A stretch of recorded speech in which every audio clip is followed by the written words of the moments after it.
Let's talk about our crappy culture.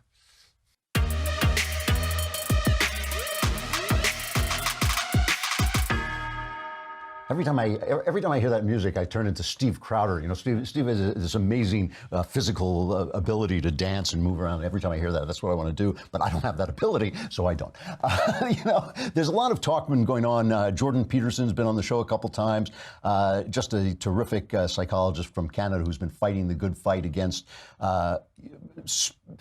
speech imposed by the government, especially when it comes to transgender people. He was on with the BBC's Kathy Newman, and they were arguing about the wage gap, which really doesn't exist between men and women. I mean, there is a wage gap between men and women, but there's so many reasons for it that the idea that it is simply one reason for it, that just gender, is absurd. And there was this moment that really caught my eye for a very specific reason, which I'll tell you, in which Jordan and Kathy Newman were going at it about whether he should be forced to call transgender people by whatever pronoun they want by the government.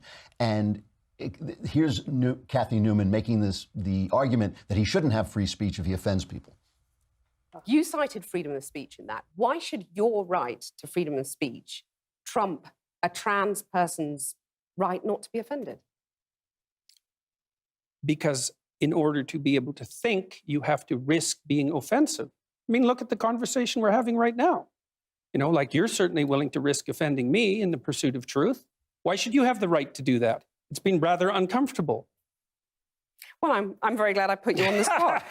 Well, I'm very glad that I have exercised my freedom of speech. You get my point. It's like you're doing what you should do, which is digging a bit to see what the hell's going on. So and that is what you should do. But you're exercising your freedom of speech to certainly risk offending me.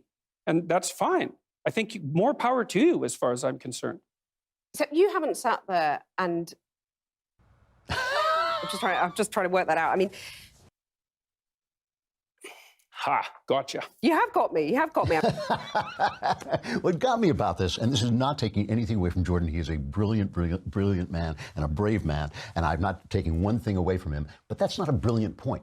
It's an obvious point. And what struck me about this is how only a woman who has been enclosed in a cocoon of one opinion, enclosed in this bubble of leftism, could be caught so off guard by that simple point, that in order to think, in order to question, you have to be willing to offend. And in order to be free and respect the person that you're talking to, you have to be willing to take some offense, to be offended without constantly pulling the outrage card, without constantly declaring yourself a victim. I mean, this is the amazing thing about the left, is we talk here and we have arguments and we disagree. And sometimes guys will come in, sometimes Ben will come in and we'll go back and forth. They have to throw Ben out a lot of times because he'll keep my show off the air because we will get into an argument. But we love arguing and we love discussing, and we hear different opinions. And of course we hear the left because they own the media, so we hear their opinions all the time. She never does. That took her totally off guard because she'd never, ever heard it before. All right, it's the end of the show. I'm Andrew Klavan. This is the Andrew Klavan Show. We will be back again tomorrow. Be here then.